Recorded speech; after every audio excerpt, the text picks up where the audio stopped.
Hello everyone, welcome to EduTap. So in today's 10 minutes a day series, we are going to discuss material alterations. So कभी भी अगर एक negotiable instrument में ऐसा alteration होता है जिससे वो इंस्ट्रूमेंट सब्सटैंशियली चेंज हो जाए या जो पार्टीज इन्वॉल्व हैं उनकी लाइबिलिटी सब्सटैंशियली चेंज हो जाए तो ऐसी ऑल्टरेशन को मटेरियल ऑल्टरेशन समझा जाता है।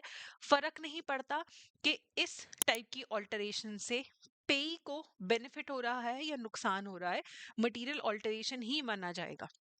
बेसिकली अगर उस इंस्ट्रूमेंट का बिजनेस इफेक्ट चेंज हो जाए, जिस पर्पस के लिए उसे बनाया गया था, पेमेंट है, उसमें कुछ मटेरियल ऑल्टरेशन हो जाए, तो फिर वो नल एंड वॉइड हो जाता है। उसे नल एंड वॉइड डिक्लेयर किया जा सकता है। ऑल्टरेशन कैसी हो सकती है? Changes in the date of instrument 3 months के लिए वैलिड होता है। वैलिडिटी खत्म होने से जस्ट पहले किसी ने उस डेट को अल्टर कर दिया। ऑल्टरेशंस टू द नेम ऑफ पे, जो बेनिफिशियरी है जिसको पेमेंट मिलना है उसका नाम चेंज हो गया। अमाउंट को अल्टर कर दिया। ज्यादातर फ्रॉडुलेंटली सबसे पहले क्या करते हैं, जीरो एक्स्ट्रा लगा दिया, कुछ अल्टर अमाउंट बढ़ाने कम करने की कोशिश करी। ये सब मटेरियल ऑल्टरेशन है। अगर कोई ऑर्डर चेक को बेयरर चेक में कन्वर्ट करने की कोशिश करता है, वो भी मटेरियल ऑल्टरेशन है। तो बेयरर चेक को तो इजीली ऑर्डर चेक में कन्वर्ट किया जा सकता है, पर ऑर्डर को बेयरर में कन्वर्ट करना फिर वो मटेरियल ऑल्टरेशन है। बैंक्स की ये रिस्पॉन्सिबिलिटी है कि उन्हें ये इंश्योर करना है कि अगर कोई मटेरियल ऑल्टरेशन है किसी नेगोशिएबल इंस्ट्रूमेंट में, वो ड्रॉर के कंसेंट या ड्रॉर की अथॉरिटी से हुआ हो। ये उन्हें कंफर्म करना रहता है। अगर उन्हें लगता है कि कुछ स्लाइट चेंज नजर आ रहा है, they have to confirm with the drawer कि आपने चेंज किया है या आपकी अथॉरिटी से चेंज हुआ है। अब देखो, कुछ मल्टीरियल ऑल्टरेशंस ऐसी होती हैं विच आर नॉट अपेरेंट। अगर एक नेगोशिएबल इंस्ट्रूमेंट है, हम बेसिकली चेक की ही बात करते हैं, वो मटेरियली ऑल्टर्ड है, लेकिन इस तरीके से ऑल्टर्ड है कि नॉर्मल नेकेड आई से अगर आप देखो तो वो विजिबल ही नहीं है। ध्यान से देखने पे पता ही नहीं लग रहा कि मटेरियल ऑल्टरेशन है, और बैंक ने गुड फेथ में पेमेंट कर दिया है। ड्यू कोर्स में जैसे उनको अपेरेंट टेन्योर के अकॉर्डिंगली पेमेंट करना चाहिए, बैंक ने वैसे ही पेमेंट किया है, तो बैंक को प्रोटेक्शन मिल जाती है लाइबिलिटी में। तो एक चेक आया, आपने ध्यान से चेक किया, जो जो आपको terms and conditions as a banker follow करनी चाहिए थी आपने करी, और पता ही नहीं लग रहा कि कुछ ऑल्टरेशन है। कल अगर वापस कोई बैंक के पास आता है कि ये तो ऑल्टर्ड था, आपने कैसे पेमेंट कर दी, तो bank will not be liable, क्योंकि वो अपेरेंट ही नहीं था, दिख ही नहीं रहा था कि कोई चेंजेस है। लेकिन अब क्या हो चुका है, अब आ चुके हैं ट्रंकेटेड चेक्स, इलेक्ट्रॉनिक इमेजेस होती हैं चेक की। तो any difference in the apparent tenor is treated as material alteration. The bank or clearing house must ensure the accuracy of the transmitted image. तो आजकल क्या है, आजकल तो ट्रंकेटेड चेक है, थोड़ा सा भी आप कुछ काटते हैं, चेंज करते हैं, तो आपको दोबारा से चेक इशू करना पड़ता है। बैंक उसे एक्सेप्ट ही नहीं करता है, क्योंकि इलेक्ट्रॉनिक इमेज आती है, थोड़ा सा भी इधर उधर होता है तो उसे रिजेक्ट कर दिया जाता है। तो अभी थोड़ा चेंजेस आ चुके हैं। काफी सारे कोर्ट इंटरप्रिटेशंस हैं मटेरियल ऑल्टरेशंस और चेक के चेंजेस को लेके।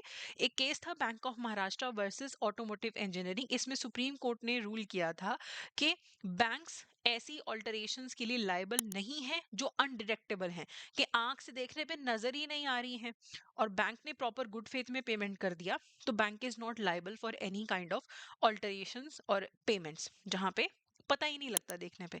एक केस हुआ था Tanjore permanent bank versus SR रंगचारी। इसमें कोर्ट ने ये बोला था कि अगर बैंक नेग्लिजेंस दिखाता है, that bank is liable for negligence when alterations are visible.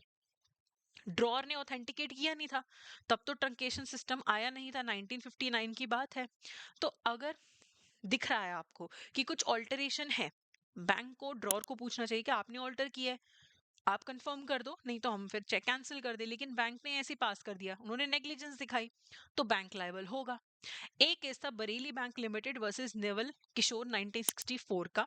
इसमें कोर्ट ने ये बोला था कि बैंक का फॉल्ट माना जाएगा अगर बैंक के जो इनसाइडर्स हैं उन्होंने ही फ्रॉडुलेंट ट्रांजैक्शंस करने में हेल्प किया है। तो दिखने में पता लग रहा था कि ऑल्टरेशन हो रखी है, फ्रॉड किया गया है, और बैंक के जो खुद के लोग हैं उन्होंने भी बीच में पार्टिसिपेट किया, तो कल बैंक मुक कर नहीं सकता कि हमारी लाइबिलिटी नहीं है, इन लोगों को पकड़ा जो बैंक के सिर्फ एम्प्लॉयज है। नहीं, bank will be liable for such fraudulent transactions. So before continuing with the question, I would like to inform you कि कैप का जो मास्टर कोर्स है वो लॉन्च हो चुका है. ABFM, BFM, ABM, BRBL सारे सब्जेक्ट्स की रिकॉर्डेड क्लासेस हैं. एग्जाम से पहले लाइव क्लासेस भी होंगी, शॉर्ट नोट्स हैं, टेस्ट सीरीज सब कुछ अवेलेबल है. तो आप कैप 75 कोड यूज करके 75% ऑफ अवेल कर सकते हैं. चलिए अब एक क्वेश्चन देख लेते हैं. As per the section 89 of the negotiable instruments act 1881, which of the following is true regarding material alterations in a negotiable instrument? Payments made on materially altered check, even if undetectable, renders the bank liable for negligence. तो ये गलत है. अगर detect हो ही नहीं सकता, आंख से देखने में पता ही नहीं लग सकता, फिर बैंक को लायबल नहीं ठहराया जा सकता. Any difference in the apparent tenor of an electronic image and a truncated check is not considered a material alteration. तो देखो इलेक्ट्रॉनिक इमेज और ट्रंकेटेड इमेज में तो हल्का सा भी कुछ भी डिफरेंस है तो वो रिजेक्ट हो जाएगा. ये बोल रहे हैं कि मटेरियल ऑल्टरेशन नहीं होगा, तो ये भी गलत है. A bank paying a materially altered check undetectable by naked eye in good faith is discharged from liability. ये बिल्कुल सही है. Banks are exempted for verifying the accuracy of electronically transmitted check. तो चाहे ट्रंकेटेड चेक है, किसी भी type का चेक है, बैंक को तो एक बार वेरीफाई करनी पड़ेगी ना एक्यूरेसी. तो ऐसा नहीं कि इलेक्ट्रॉनिक है तो बैंक को कुछ करना ही नहीं है.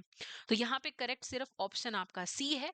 तो C is the correct answer. So that's it for today. Thank you so much.